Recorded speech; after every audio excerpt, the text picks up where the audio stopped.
March 21st, 1917, Verdun sector, French artillery position 47. The morning mist clings to shell-scarred earth like the ghost of 1,000 battles. Lieutenant Colonel Henri Marchand stands behind a massive 155mm howitzer, watching his gunners prepare for another day of mathematical murder. 300 rounds fired yesterday, 18 confirmed hits on German trenches 8 kilometers away. The mathematics were brutally simple. 94% of French artillery shells were missing their targets completely, disappearing into the mud of no man's land like expensive fireworks that killed nothing but hope. Across the Atlantic, in a cluttered workshop at the Watertown Arsenal outside Boston, a man named Samuel Richardson bent over a drawing table covered with shell designs that every ballistics expert in America had dismissed as mechanically impossible. At 52, the former machinist possessed the methodical bearing of someone who trusted precision over assumptions, wire-rimmed spectacles perched on his nose, calipers never far from his ink-stained fingers. Behind him, mounted on a test stand that vibrated with controlled fury, sat a gleaming brass artillery shell unlike anything in military arsenals. A projectile that could adjust its own trajectory while screaming through the atmosphere at 1,500 feet per second. The telephone call that would change modern warfare had arrived 6 days earlier from the Ordnance Department in Washington. American expeditionary forces were preparing to deploy to France with artillery systems that suffered the same devastating inaccuracy plaguing Allied forces across the Western Front. Colonel James Morrison had delivered an ultimatum that morning. Fix the accuracy problem or American boys will die in French mud because their shells can't hit what they're aiming at. Richardson had heard this song before. Across America's military establishment, conventional wisdom flowed like gospel from arsenal to battlefield. Artillery shells were simple projectiles governed by immutable laws of physics. Too many variables affected their flight path for meaningful accuracy improvements. Wind speed varied by altitude. Air density changed with temperature and humidity. Barrel wear altered muzzle velocity with each shot fired. The Army Ordnance Corps had officially classified Richardson's rotating band design as theoretically interesting but practically useless. Even General John Pershing, commanding the American Expeditionary Forces, had questioned the concept during a private briefing at the War Department the previous autumn.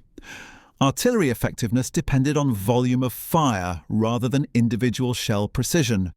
Saturating target areas with massive barrages would achieve better results than attempting to improve accuracy through mechanical complexity. But Richardson possessed the quiet confidence of an engineer who had been proven right before. As chief designer at Bethlehem Steel's ammunition division from 1905 to 1915, he had watched military experts resist explosive shells because solid shot was simpler, opposed rifled barrels because smooth-bore artillery was lighter, rejected delayed fuses because immediate detonation was more reliable. Each time his calculations had demolished their assumptions. Each time the military had eventually followed where his numbers led. This time felt different. This time, the survival of democracy hung in the balance. American forces were about to enter a war where artillery dominated every tactical decision, where accurate fire meant the difference between successful attacks and catastrophic casualties. The Watertown Arsenal had invested everything in Richardson's revolutionary shell design. 400 jobs in Massachusetts, plus manufacturing contracts that stretched from Connecticut to Pennsylvania. The facility that had produced ammunition for the Spanish-American War might not survive if Richardson's calculations proved wrong under combat conditions. His reputation, built over 25 years of ordnance development, rested on a single brass projectile and a rotating band system that used centrifugal force to automatically adjust shell stability based on atmospheric conditions encountered during flight. The engineering was elegant in its mechanical simplicity. During the initial acceleration phase, when maximum stability was essential, the rotating band automatically configured itself for optimal spin rate, allowing the shell to maintain trajectory despite variations in muzzle velocity. As air density decreased with altitude, the band adjusted to compensate for changing aerodynamic forces. If crosswinds affected the shell's path, the rotating mechanism could counter wind drift that would otherwise pull the projectile away from its intended target. The numbers spoke with mathematical certainty. Richardson's ballistics tests at the Aberdeen Proving Ground had proven that self-adjusting shells could improve accuracy by 60%, extend effective range by 3,000 yards, and maintain precision across temperature variations that rendered conventional artillery ineffective. But numbers meant nothing if military commanders refused to trust them. The breakthrough came on April 3, 1917, when General Morrison gave the Watertown Arsenal one final opportunity. One test firing with Richardson's impossible shell loaded into a standard 155mm howitzer. Test conditions would simulate actual combat scenarios over the same unpredictable terrain where American artillery would soon engage German positions defended by the most sophisticated defensive systems in military history. Captain Robert Hayes, a West Point graduate with ice water in his veins, would conduct the firing test that would determine whether Richardson's theory could translate into battlefield effectiveness. Hayes had studied artillery science under the same professors who had trained German gunners, understanding that modern warfare demanded precision rather than the area bombardment tactics that had dominated 19th century conflicts. The target sat 8 kilometers away, a concrete structure identical to German bunkers that had withstood months of conventional artillery bombardment along the Western Front. Intelligence reports indicated that standard shells achieved direct hits less than 12% of the time at maximum effective range, forcing Allied artillery to rely on massive barrages that consumed enormous quantities of ammunition, while achieving minimal tactical results. Hayes loaded Richardson's experimental shell into the breech with the careful precision of someone who understood that this single shot would determine American artillery doctrine for the duration of the war.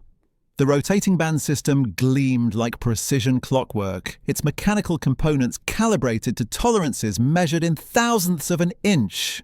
3 years of development had created a projectile that looked conventional from the outside while containing revolutionary technology that would either validate Richardson's calculations or confirm military skepticism about mechanical complexity in combat environments.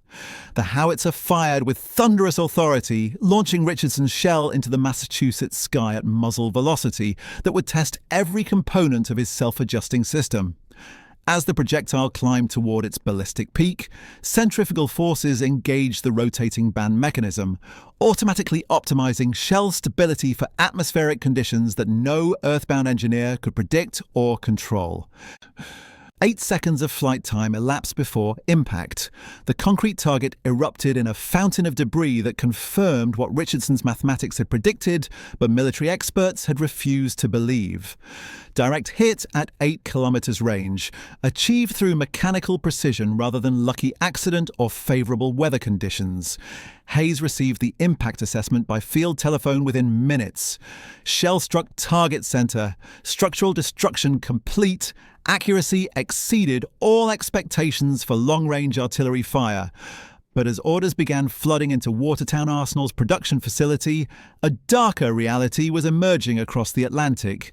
German artillery had achieved similar accuracy improvements through different technological approaches, and American forces were about to discover that precision alone would not guarantee victory in a war where every tactical advantage carried corresponding strategic risks that no peacetime engineer could anticipate. The telegram arrived at Richardson's workshop on April 15th, 1917, bearing news that would transform American artillery from an area weapon into a surgical instrument. The War Department announced immediate adoption of the self-adjusting shell design for all artillery units deploying to France, with production quotas that would test Watertown Arsenal's capacity beyond anything peacetime manufacturing had imagined. President Wilson would personally authorize emergency funding for expanded production facilities that would operate around the clock to meet military demands that grew larger with each intelligence report from the Western Front. But even as Richardson supervised the installation of new manufacturing equipment, disturbing reports filtered back from French artillery positions where American observers were studying Allied firing techniques. Major William Thompson, attached to the French 75th Artillery Regiment, filed daily dispatches that painted a grim picture of technological warfare, where accuracy improvements created new tactical problems that no engineer had anticipated. German forces had responded to improved Allied shell precision by developing counter-battery techniques that turned accurate artillery into liability rather than advantage. The fundamental challenge was mathematical rather than mechanical. Richardson's shells could hit their intended targets with unprecedented precision, but German artillery observers had learned to track incoming rounds with scientific accuracy, calculating firing positions from shell trajectories and responding with counter-battery fire that eliminated American gun positions within minutes of their first accurate shots. Precision became a double-edged sword that revealed friendly artillery locations while achieving tactical results that lasted only as long as the guns remained operational. Lieutenant James Walsh discovered this harsh reality during the first combat deployment of Richardson's shells at the Saint-Mihiel sector on September 12, 1918.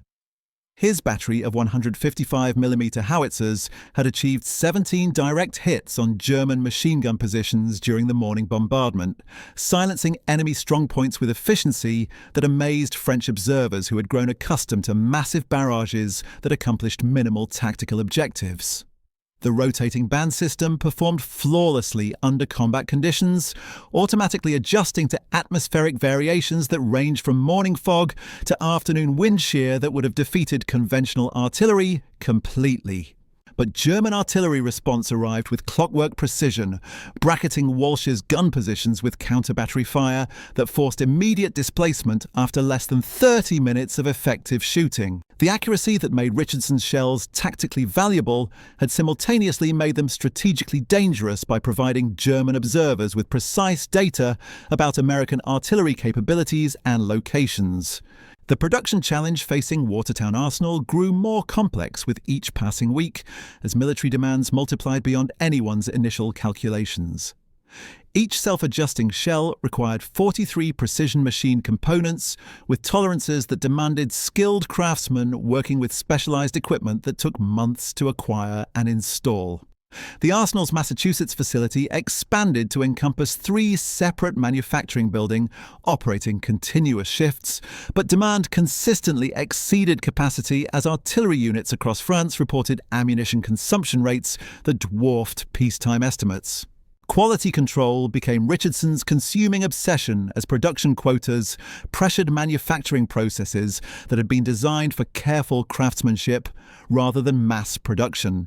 A single batch of defective rotating bands caused 12 shells to lose stability during flight tests at Aberdeen, their trajectories becoming erratic as mechanical components failed under centrifugal forces that exceeded design specifications by narrow margins that proved catastrophic in practice. The failures occurred during simulated combat conditions that replicated the stress levels artillery would encounter during actual bombardments. Exactly the circumstances where reliability was most crucial. Army Ordnance procurement officers threatened to halt production pending complete investigation of quality control procedures, potentially derailing the entire program when American forces needed accurate artillery more desperately than ever. Richardson's response demonstrated the methodical determination that had driven his engineering career since the Spanish-American War. Working 18-hour days with Watertown's most experienced machinists, he redesigned the rotating band assembly in 4 weeks, implementing redundant mechanical systems and backup stabilization mechanisms that would maintain shell accuracy even if primary components suffered partial failure during flight. New testing protocols subjected every shell to stress conditions that exceeded combat requirements by 40%, ensuring reliability margins that would withstand the chaos of actual warfare. Most significantly, Richardson instituted a policy of personally inspecting and approving every shell that left Watertown Arsenal for shipment to European battlefields, where American artillery crews would depend on mechanical precision for their survival and tactical success. The reliability improvements arrived at a critical moment as German artillery tactics evolved to counter Allied accuracy advantages through mobility and deception rather than direct confrontation. Intelligence reports from the Meuse-Argonne offensive described German gun positions that relocated continuously, never remaining in the same location long enough for accurate counter-battery fire to eliminate them effectively. Richardson's shells could hit their targets with mathematical precision, but targets that moved faster than artillery could engage them created tactical problems that transcended simple accuracy improvements. The strategic implications became evident when American artillery units equipped with self-adjusting shells achieved significantly higher hit rates than conventional batteries while suffering disproportionately higher casualties from German counter-battery fire. Accuracy had become a tactical advantage that carried strategic costs, forcing artillery commanders to balance improved effectiveness against increased vulnerability in ways that no peacetime doctrine had anticipated or prepared for. Captain Hayes, now commanding a battery of 155mm howitzers equipped with Richardson's shells, reported the tactical evolution in dispatches that would influence American artillery doctrine for decades. German forces no longer attempted to withstand accurate bombardments through fortification and endurance. Instead, they had adopted fluid, defensive tactics that use mobility to negate accuracy advantages while exploiting the predictability that precision fire created for counter-battery targeting. The mathematical reality was stark and unforgiving. Richardson's shells achieved direct hits 87% of the time, at ranges that had previously required area bombardments to achieve any tactical effect. But German artillery observers could calculate American gun positions from the precision of incoming fire, responding with counter-battery barrages that eliminated accurate guns faster than they could be replaced or repositioned. The solution emerged from an unexpected source as Richardson studied combat reports that arrived daily from French battlefields, where American artillery struggled with the tactical paradox his precision shells had created. October 15th, 1918, brought dispatches from Major Charles Bennett, commanding the 42nd Artillery Regiment, describing a phenomenon that challenged everything Richardson thought he understood about ballistics and battlefield effectiveness. Bennett's gunners had discovered that Richardson's shells could be deliberately programmed to miss their primary targets by calculated margins, while achieving secondary effects that proved more tactically valuable than direct hits. The rotating band mechanism that automatically adjusted for atmospheric conditions could be manually preset to create controlled dispersion patterns, transforming precise artillery into area weapons that maintained accuracy while denying German observers the predictable trajectories they needed for counter-battery calculations. The insight struck Richardson with the force of mechanical revelation. His shells didn't need to hit targets directly to achieve tactical objectives. They needed to create effects that supported infantry operations while avoiding the mathematical predictability that made accurate artillery vulnerable to counter-battery fire. The same centrifugal mechanism that ensured precision could be calibrated to produce controlled inaccuracy, that was paradoxically more effective than hitting targets exactly. Working through the night in his cluttered workshop, Richardson began calculating dispersion algorithms that would program shells to impact in predetermined patterns around target areas, rather than striking specific points with surgical precision. The mathematics were complex but achievable, requiring modifications to the rotating band system that would allow gunners to select from multiple accuracy settings based on tactical requirements rather than mechanical limitations. The first test firing of the modified system took place at Aberdeen on October 28th, with Captain Hayes personally conducting the evaluation that would determine whether controlled imprecision could solve the tactical problems that perfect accuracy had created. The target array consisted of 12 concrete structures arranged to simulate German defensive positions, with observation posts positioned to track both shell impacts and the predictability of firing patterns. Hayes loaded the first modified shell into his test howitzer, setting the rotating band mechanism to dispersion pattern 3, designed to create impacts within a 50-yard radius of the designated target center.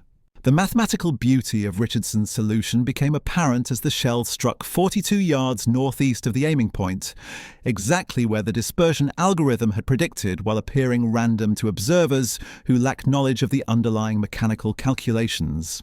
12 rounds followed in sequence, each programmed for different dispersion patterns that created apparent randomness while maintaining tactical effectiveness through carefully calculated placement that achieved military objectives without revealing the systematic precision that made counter-battery targeting possible. German artillery observers studying the impact pattern would see scattered hits that suggested typical artillery inaccuracy, rather than the controlled dispersion that actually guided each shell to its predetermined impact point. The tactical advantages were immediately apparent to artillery officers who understood how modern warfare balanced accuracy against survivability. Dispersion pattern firing achieved area effects that suppressed enemy positions without creating the geometric precision that allowed counter-battery fire to calculate gun locations from trajectory analysis. American artillery could maintain tactical effectiveness while avoiding the vulnerability that perfect accuracy had created through mathematical predictability. Lieutenant Colonel Morrison arrived at Aberdeen within hours of receiving Hayes's preliminary report, understanding that Richardson's dispersion modification represented more than technical improvement. It was tactical evolution that could restore artillery effectiveness without sacrificing gun crews to counter battery fire that had made precision weapons increasingly dangerous to their operators. The production modifications required to implement dispersion programming demanded complete redesign of the rotating band assembly system, creating manufacturing challenges that pushed Watertown Arsenal's capacity beyond anything peacetime industry had imagined. Each shell now required 67 precision components with tolerances that demanded master craftsmen working with equipment that barely existed in American factories. Richardson's team worked with desperate efficiency as intelligence reports from France indicated that German counter-battery techniques were becoming more sophisticated daily, threatening to neutralize American artillery advantages through tactical adaptation rather than technological competition. The war would be won by whichever side could maintain artillery effectiveness while avoiding the vulnerabilities that modern warfare created for weapon systems that revealed their positions through their accuracy. The breakthrough in manufacturing technique came when Richardson realized that dispersion programming could be simplified through modular construction rather than precision calibration. Instead of manufacturing shells with individually calculated rotating band settings, Watertown could produce standardized components that field artillery units could assemble into specific dispersion patterns based on tactical requirements rather than factory specifications. Master Sergeant William Crawford, transferred from Springfield Armory's Precision Rifle Division, supervised the development of field assembly techniques that would allow artillery crews to configure their own shells for specific tactical missions without requiring factory modification or specialized manufacturing equipment. The system transformed Richardson's complex mechanical engineering into practical battlefield tool that ordinary soldiers could operate under combat conditions.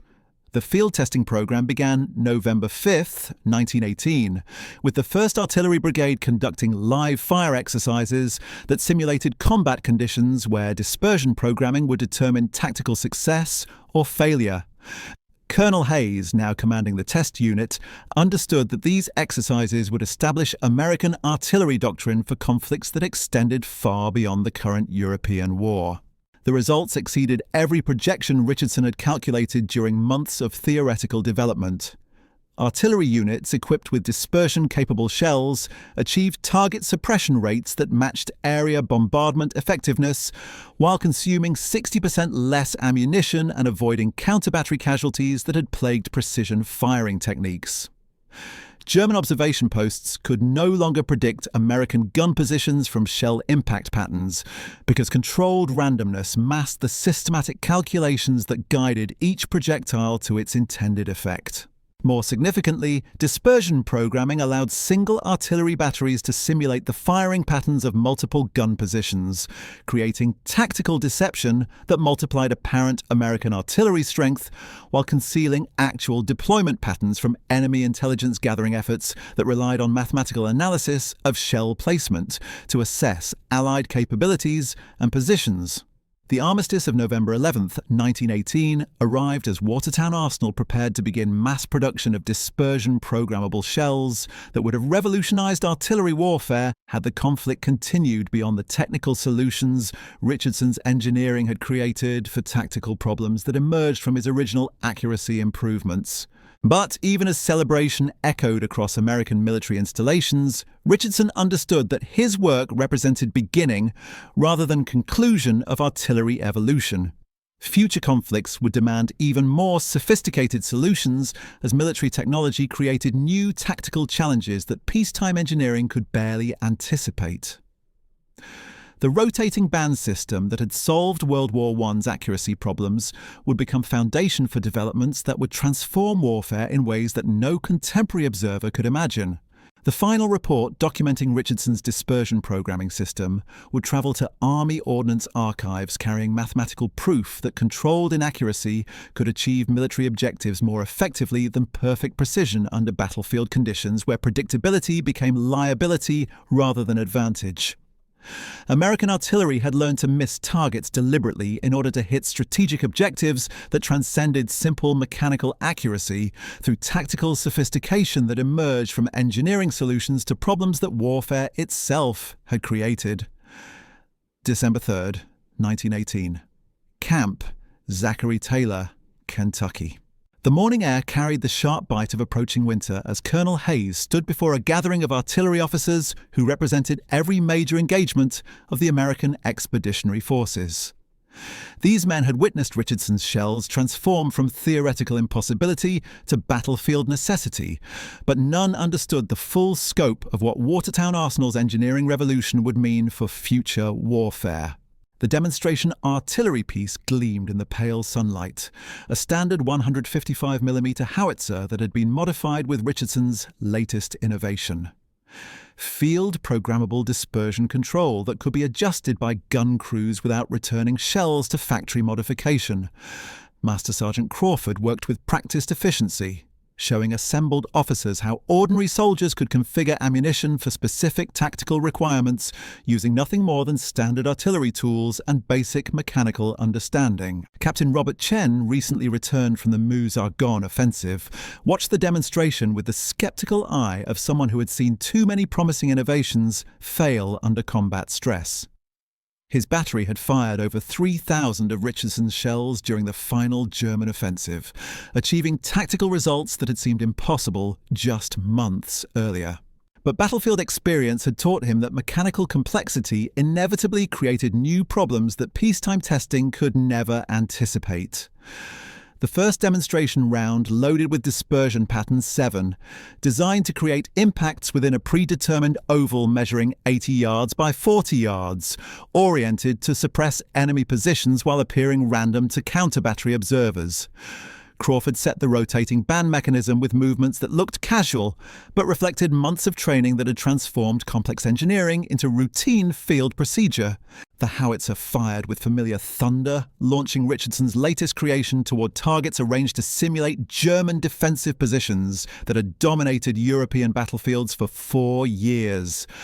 The shell climbed through Kentucky's cold air, its rotating band system engaging automatically as centrifugal forces activated mechanical components that would determine impact location through calculations that appeared random but followed mathematical precision that only Richardson's engineers fully understood. Impact occurred 67 yards northwest of the designated center point, precisely where Dispersion Pattern 7 had predicted, while creating the appearance of typical artillery scatter that would mislead enemy observers attempting to calculate gun positions from trajectory analysis. The tactical deception was elegant in its mechanical simplicity, using controlled inaccuracy to achieve military objectives that perfect precision had made dangerously predictable. Colonel Morrison observed from the command post, understanding that this demonstration represented more than technical achievement. Richardson's dispersion programming had solved fundamental problems of modern artillery warfare, but the implications extended beyond immediate tactical applications into strategic questions about how future conflicts would be fought when mechanical precision could be programmed to simulate human error while maintaining mathematical control over battlefield effects. 11 more rounds followed in sequence, each programmed for different dispersion patterns that created comprehensive target suppression without revealing the systematic calculations that guided every shell to its predetermined impact zone. The cumulative effect achieved area bombardment results using single-gun precision, multiplying artillery effectiveness while reducing ammunition consumption and eliminating counter-battery vulnerabilities that had plagued accurate firing techniques throughout the European campaign. But even as assembled officers marvelled at tactical capabilities that had emerged from Richardson's engineering laboratory were intelligence reports from Germany revealing disturbing developments that would challenge American artillery superiority through technological competition rather than tactical adaptation. German engineers had been studying captured American shells, reverse engineering Richardson's rotating band system, while developing their own solutions to accuracy problems that had plagued Axis artillery throughout the war. The technical analysis conducted by German ordnance specialists at the Krupp works had identified key principles behind Richardson's mechanical innovations, leading to rapid development of competing systems that threatened to neutralize American artillery advantages through parallel engineering development that operated under fewer resource constraints than wartime American production had faced. Major Wilhelm Steiner, commanding the German Artillery Development Section, had personally supervised the examination of 17 captured American shells, documenting mechanical specifications with Prussian thoroughness that revealed every aspect of Richardson's design philosophy. The rotating band system that had taken Richardson 3 years to perfect was being duplicated in German factories within months of the first captured specimens reaching enemy technical facilities. The intelligence briefing that reached Colonel Morrison on December 10th painted a sobering picture of technological competition that extended beyond the current conflict into future wars where artillery accuracy would be determined by industrial capacity rather than individual engineering brilliance. German shell production had begun incorporating self-adjusting mechanisms that closely paralleled Richardson's innovations, threatening to eliminate American tactical advantages through technological parity achieved faster than Allied forces had anticipated. Richardson received the classified intelligence summary in his Watertown workshop, reading German technical assessments that praised his engineering while documenting systematic efforts to replicate every component of his rotating band system. The methodical precision of enemy analysis revealed how quickly mechanical innovations could be copied when captured examples provided detailed templates for reverse engineering that eliminated years of developmental research. The strategic implications were stark and immediate. American artillery superiority depended on technological advantages that enemy forces were rapidly closing through industrial espionage and systematic technical analysis that treated captured weapons as engineering textbooks rather than simple military hardware. Richardson's shells had won battles, but the knowledge they contained was now being used to develop competing systems that could neutralize Allied advantages within months rather than years. Working through December's bitter nights, Richardson began developing countermeasures that would protect American artillery innovations from enemy duplication, while maintaining tactical effectiveness that Allied forces needed for future operations. The challenge required engineering solutions that went beyond mechanical improvement into systematic deception that would mislead enemy technical analysis while preserving genuine operational capabilities for American forces. The breakthrough came when Richardson realized that captured shells could be deliberately designed to contain false technical information that would mislead German reverse engineering efforts while concealing actual operational mechanisms behind decoy systems that appeared functional but contained subtle flaws that would cause enemy copies to fail under combat stress. Mechanical disinformation embedded in artillery shells that enemy forces would inevitably capture and analyze. The deception system required manufacturing shells with multiple mechanical layers, where surface components suggested one technical approach while concealed mechanisms operated on entirely different principles that enemy analysis would miss unless they completely disassembled shells in ways that destroyed the evidence they sought to understand.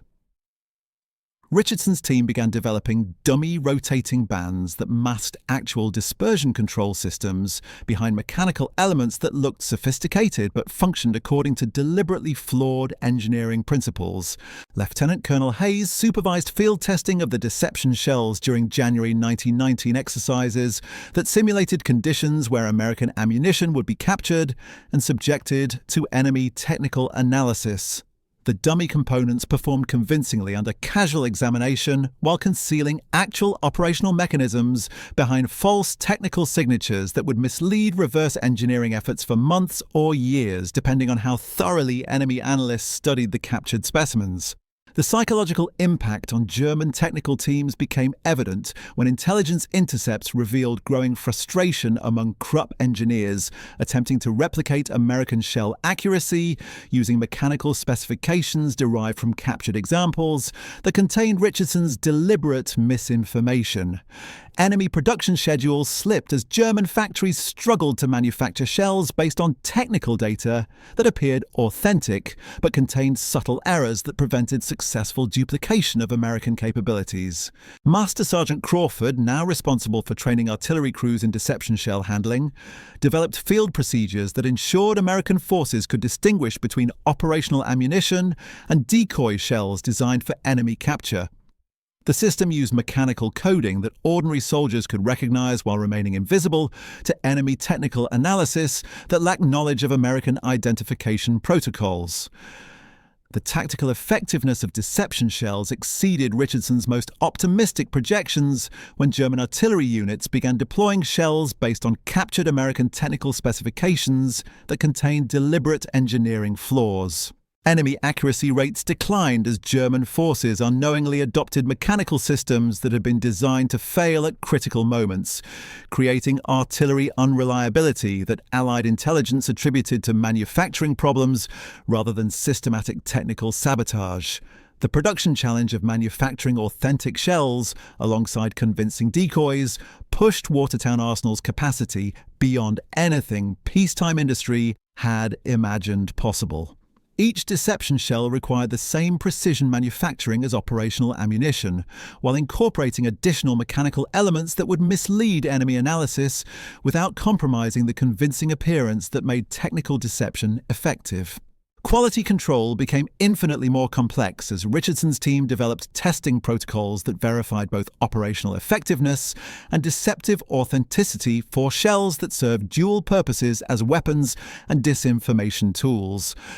Every shell leaving Watertown Arsenal carried tactical capability and strategic deception in mechanical packages that looked identical to enemy observers, but functioned according to entirely different engineering principles. The strategic impact became evident when German artillery effectiveness began declining across multiple sectors as enemy forces deployed shells based on captured American specifications that Richardson's team had deliberately corrupted with mechanical flaws designed to cause failures under combat stress. Allied intelligence reported growing German frustration with artillery systems that performed adequately during testing, but malfunctioned during actual engagements when reliability was most crucial. Richardson's deception system had achieved something unprecedented in military engineering. American artillery shells were actively degrading enemy capabilities through technical sabotage that operated through captured weapons rather than direct attack, turning German reverse engineering efforts into vehicles for distributing mechanical failures throughout enemy artillery systems that unknowingly adopted flawed technical solutions. The implications extended far beyond immediate tactical advantages into strategic questions about how technological warfare would evolve when mechanical innovations could be weaponized through deliberate misinformation that undermined enemy capabilities through their own technical analysis efforts. Richardson had created artillery shells that fought two wars simultaneously, achieving battlefield objectives while corrupting enemy technological development through systematic deception embedded in captured military hardware. As spring arrived at Watertown Arsenal, Richardson's team prepared for peacetime production that would maintain American artillery superiority through continued innovation while protecting technical advantages from enemy duplication through mechanical deception that had proven more effective than security classification in preserving military technological advantages. The rotating band system that had begun as accuracy improvement had evolved into a comprehensive warfare tool that achieved tactical objectives through both direct effectiveness and systematic undermining of enemy capabilities through technical sabotage disguised as captured military equipment. The final accounting would be written in numbers that told a story of engineering triumph disguised as mechanical impossibility. Richardson's rotating band system had achieved what every ballistics expert declared impossible, transforming artillery from area weapon into surgical instrument, while simultaneously creating tactical deception that undermined enemy technological development through systematic misinformation embedded in captured shells. The mathematics were irrefutable. Accuracy improved by 60%, ammunition consumption reduced by 40%, enemy artillery effectiveness degraded through technical sabotage that operated through their own reverse engineering efforts. But the true legacy of Richardson's work extended beyond immediate tactical advantages into fundamental questions about how warfare would evolve when mechanical innovation could be weaponized through deliberate deception rather than direct confrontation. American artillery had learned to fight two wars simultaneously, achieving battlefield objectives while corrupting enemy capabilities through captured equipment that appeared authentic, but contained engineering flaws designed to cause systematic failures under combat stress. The impossible shell that began as accuracy improvement had become a comprehensive warfare tool that achieved victory through precision and deception in equal measure. As Richardson stood in his cluttered workshop on that final day, surrounded by technical drawings that would influence military engineering for decades, he understood that his rotating band system represented more than mechanical achievement. It was proof that individual engineering brilliance could overcome institutional assumptions when mathematical certainty confronted conventional wisdom. The shell that artillery experts had dismissed as mechanically impossible had become the foundation for tactical superiority that would echo through conflicts yet to be fought, where accuracy and deception would determine victory through innovations that peacetime engineering could barely imagine.